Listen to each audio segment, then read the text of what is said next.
Ah, yes, financial rules. The stuff dreams are made of. Or, nightmares, depending on how well you manage your money.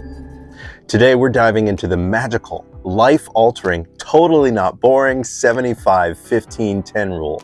Never heard of it? Oh, you sweet summer child. Don't worry, I'll explain.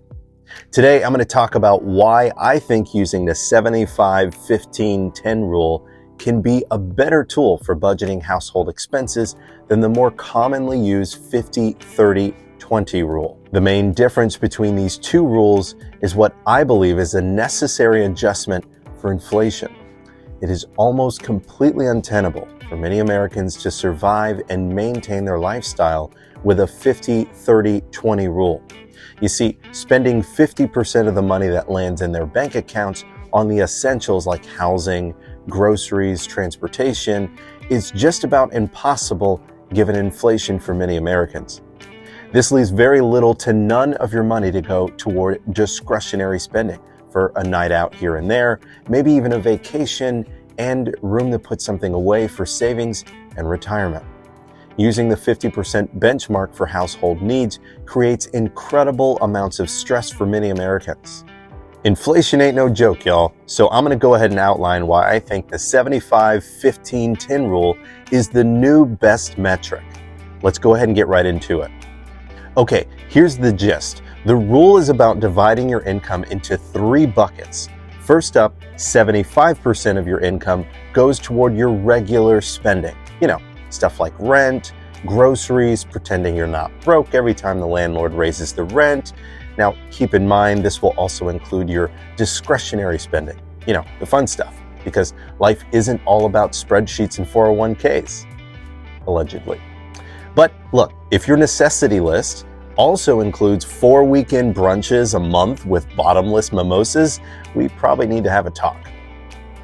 Next, 15% is for retirement. So long-term savings. Yes, savings, that thing we all know you should do, but somehow forget when there's a sale at Target. And finally, 10% goes to your short-term emergency fund savings. Without this, most of you would just end up with credit card debt. But let's put a pin in that for now. We'll talk about that one later. All right, so off the top, using 75% is a rule for all regular spending, both discretionary and non-discretionary. That's needs and wants. This forces people to evaluate what they're spending on, what brands they choose, and what kind of value they get for what they buy. To learn ways to reduce this spending, consider watching 2 of my previous videos, Is Your Home Leaving You Broke? And How New Cars Keep You Broke.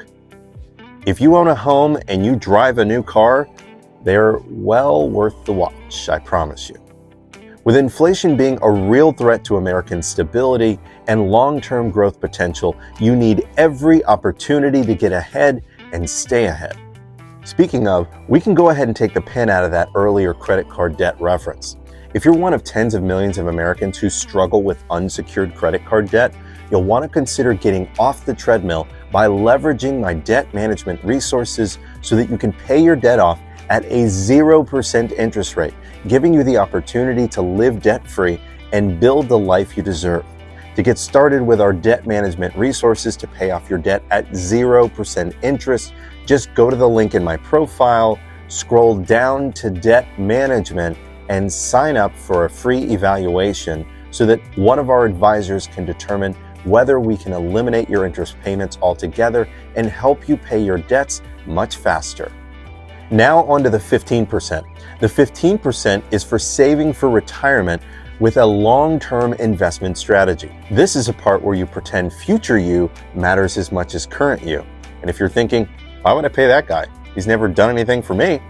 Just remember, that guy's the one who'll need a new roof someday, or maybe even a hip replacement. Your choice. This amount should be separated as quickly as possible from your take-home pay so that it does not get integrated with your living expenses. If you have an employer-sponsored investment plan, you're already good because it'll come out of your wages ahead of payday, okay? Either way, you'll want to target 15% of each paycheck as a minimum target for long-term investments. They can come in a number of forms, but some easy ways to start include your employer-sponsored plans like we just talked about, as in a 401k, a 403b, or a 457 plan. Employers will often match 50 to 100% up to a certain dollar amount, which you should absolutely take advantage of because it's literally free money. Another option to retire is to save on your own in addition to leveraging your employer-sponsored plan.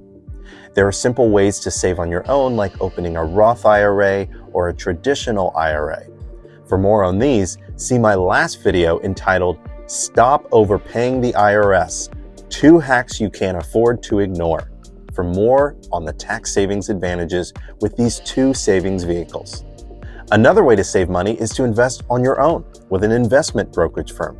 There are a number of them, from Fidelity to Schwab and more. I like to use Robinhood myself, and it allows me to have the freedom to invest from an app on my phone so I don't have to rely fully on pre-tax investment options through my company alone.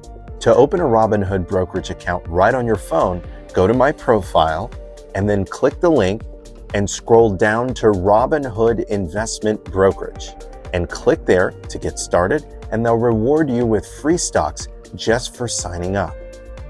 Whatever route you take, do your research and be wise by building a diversified portfolio so that all of your eggs are not in one basket. Either way, just get started. Time does not wait for anyone, and compound interest can work just as efficiently for you in an investment as it can work against you on a credit card. And now for the remaining 10%. The 10% is for an emergency fund or cash reserves. Ideally 3 to 6 months that you can save in a high-yield interest savings account. Well over half of Americans could not cover an emergency that would cost $1,000 or more to remedy without going into debt to resolve it. Traditional savings account returns from your regular banking institution may be 0.4% to 0.5% on the money you save in them, while the institutions themselves, they're going to trade your money and profit over 100 times what they're paying you in interest. So let's say that $10,000 is enough to cover your expenses for up to 3 months. If you save $10,000 in a regular savings account at your standard banking institution, you would only be paid about $50 at 0.5% annual percentage yield, or APY. On the other hand, if you took that same $10,000 and saved it in a high-yield interest savings account, earning 4.75% interest, you would still have access to your money without penalties, but you would be paid $475 in interest for the year on your $10,000 savings. There is no reason whatsoever to allow some of the wealthiest institutions on the planet to use your money to make themselves wealthy while keeping a vast majority of the profits for themselves and leaving you with peanuts. So stop letting them. Just go to the link in my profile, scroll down to Wealthfront High Yield Interest Savings Account, and sign up to earn 4.75% APY plus an additional 0.5% APY for your first 3 months just for signing up. Now, some of you might be thinking, Kevin, this sounds great, but what if I can't make these numbers work? Look, here's the thing. 75-15-10 rule isn't a magical cure-all. It's a framework, a guide to help you think about where your money's going. Because if you're not telling your money where to go, it's going to wander off and buy things you don't need, like that treadmill turned clothes rack sitting in your guest room. You know the one. But truly, if you've not leveraged this kind of structure before, I'm telling you, it has the potential to change your life. But only if you choose to take it seriously and commit to yourself. Commit to your future, your family's future. You deserve that opportunity. All right, folks, that is your guide to the 75-15-10 rule. If you learned anything today, please give this video a like and follow me for more tips. I've been Kevin with MoneyTreeAndMe, providing better security and ensuring better lives. Make it a great day.